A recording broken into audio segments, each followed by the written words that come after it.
सत्संग जी प्यार से कहना धन निरंकार जी 77वां निरंकारी संत समागम की आज पहले रोज, जहाँ यह थीम विस्तार असीम की ओर और यह भाव विस्तार का यह युगों युगों से चल रहा है कि परमात्मा असीम है और यह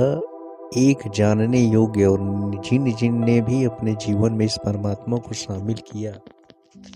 वो भक्त श्रेणी में, और ये उनके अंदर से भी, अंदर से बाहर, इंटरनल टू एक्सटर्नल जर्नी ये असीम की ओर ही, और इसी में फिर सारे मानवीय गुणों का भी विस्तार होता चला जाता है। एक बार इस प्रभु से जब प्यार हो जाता है, प्रेम हो जाता है, तो फिर वो चाहे एक प्यार का ही गुण अपना ले, प्रेम का, तो यह जो युगों युगों से संदेश रहा है लव देन नेवर का, और कैसे भी यह अगर गहराई में सोचा जाए कि सिर्फ नेवर तो वह नहीं, जो हमारे बिल्कुल साथ रहते हैं, ये अगर अपने हम शरीर की ओर भी गौर करें तो यह दिल और दिमाग पड़ोसी ही, तो अक्सर यह तालमेल दिल और दिमाग ही नहीं रहती। ये मन तो चंचल कुछ भी सोचता है, अक्सर एक रूप या कुछ मन कुछ और चाहता है और दिमाग कुछ और सोच लेता है। कैसे फिर यह अक्सर आजकल मन में तनाव की भी बात आती है, तो यह बैलेंस की बात, जहाँ जब यह बैलेंस मेंटेन होगा और वो सिर्फ परमात्मा को शामिल करके ही हमेशा का आनंद ले सकता है, ये स्थिरता आ सकती है, ये मन में फिर विस्तार आ सकता है, अपनत्व आ सकता है, कि ये फिर ब्रॉड माइंडेडनेस आ सकती है, दिल इतना विशाल कि हर एक को एक्सेप्ट कर सकता है। ये फिर भाव हमेशा की युगों से जैसे संदेश हर पीर पैगंबर ने दिए हैं कि जीते जी एक वाक्य ही पूरी मानवता के काम आना है। अपनी यह जो स्पिरिचुअल ग्रोथ जो करनी है, साथ ही इस संसार के लिए वरदान बनना है। यह जीवन, यह संसार, जैसे जब हमने जन्म लिया तो धरती जितनी सुंदर थी, अपने जीवन काल में इस धरती को और सुंदर बनाना है। चाहे वह वृक्षारोपण करके, एक पोल्यूशन कंट्रोल की बात आती है, एक कचरे का सदुपयोग करते हुए, एक उसको कोई भी चीज का ऐसा अंधाधुंध कचरे को जैसे नहीं फैलाने की बात, या रिसाइकिल की आजकल बात आती है, यूज की आती है, तो कैसे यह संसार में इस परमात्मा ने हर कोई चीज जो दी है, और चाहे वह इंसानों ने भी कुछ आविष्कार किए हैं, तो ये चीज़ों का सिर्फ सदुपयोग ही हो, और कैसे कोई भी चीज़ हमारे द्वारा इतने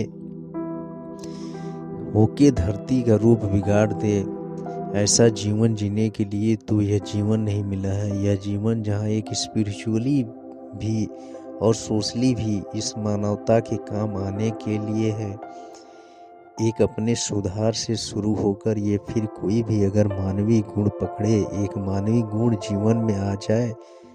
तो और विस्तार करें, दूसरे मानवीय गुण को अपनाएं। और इसका मतलब यह नहीं कि एक गुण जीवन में आ जाए तो पहला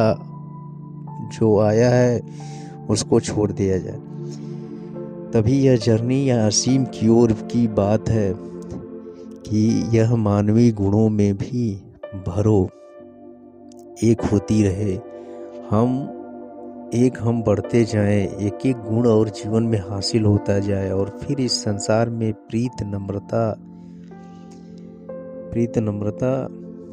समदृष्टि, विशालता, करुणा, दया इत्यादि कोई भी गुण अगर सोच लें, वो एक हम जीता जागता एक फिर वो प्रमाण कि एक सिर्फ शरीर ही मनुष्य नहीं कहलाता, वाकई मानवीय गुण अगर है तो ही यह सफल जीवन है। और इसी तरह फिर इस परमात्मा, इस रुझान, इस तरफ ही यह विस्तार होता रहे, और यह बीइंग बाउंडलेस वाली बात कि फिर कोई सीमा नहीं रहती। जब ये परमात्मा ही असीम है तो फिर यह प्यार का भाव भी असीम हो सकता है। एक जीवन में अपने पोटेंशियल की जो बात आती है कि इस परमात्मा की ही अंश आत्मा जब सभी में है तो देवी होना संभव है, और वह देवी होने तक की ही यात्रा यह विस्तार की बात है। एक अपनी सोच को, दिल को भी छोटे नहीं करने, हर एक से प्यार करना है। ये भेदभाव अक्सर जो आ जाते हैं, एक कोई कहाँ जन्मा है, कैसे खाते पीते हैं, किस कल्चर के हैं, उससे एक नफरत की भावनाएं जन्म लेती है कि ये इंसान मेरे जैसा खाता पीता नहीं है तो श्रेष्ठ नहीं है। पर हर कोई इस परमात्मा की ही बनाई रचना है, तो हर एक के प्रति श्रद्धा बिल्कुल उसी तरह की रहे। जैसे जब हम कोई भी पूजनीय स्थल पर जाते हैं तो परमात्मा के एहसास से, या घर बैठे भी परमात्मा के एहसास से जैसे यह एक मन पावन हो जाता है, वैसा ही हर एक को देख के नफरत का भाव मन में ना लाते हुए सिर्फ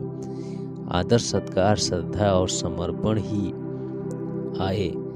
हर कोई श्रेष्ठ है, सभी परमात्मा की क्रिएशन, और हर एक से शिक्षाएं लेते हुए अपने जीवन को भक्तिमय करके ये रिस्ट्रिक्टेड ना रहे, एक विस्तार हर पल का होता जाए। प्यार से कहना संतों उदय निरंकार जी।